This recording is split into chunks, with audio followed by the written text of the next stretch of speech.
1 table spoon oil, 1 table spoon జీలకర్ర, అలాగే ఉల్లిగడ్డలు, టమాటో, క్యాప్సికమ్ కూడా వేసి 2 మినిట్స్ ఫ్రై చేయాలి. 2 టేబుల్ స్పూన్స్ ఓట్స్ వేసుకొని 1 కప్పు సాల్ట్, అలాగే చిల్లీ ఫ్లేక్స్ 1 స్పూను, అవి అన్నీ తిప్పి 1 స్పూన్ వాటర్ వేసుకొని జస్ట్ 2 మినిట్స్ పాటు అవి బాయిల్ చేసుకోవాలి.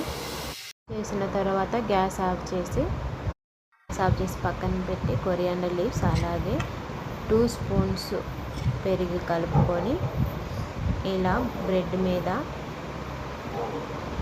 పెట్టి 4 సైడ్స్ ఈక్వల్గా పెట్టాక దానిపైన చీజ్ స్లైస్ ఒకటి పెట్టి అండ్ దానిపైన వెజిటేబుల్స్ కొన్ని పెట్టి ఇలా నేను చూపించే విధంగా లో ఫ్లేమ్లో ఓట్స్ ఫ్లేమ్లో క్రిస్పీగా వచ్చేలాగా 2 పక్కల కాల్చుకోవాలి. చూడండి, ఇలా ట్రయాంగిల్ షేప్లో కట్ చేసుకొని కెచప్ వేసుకొని తినొచ్చు.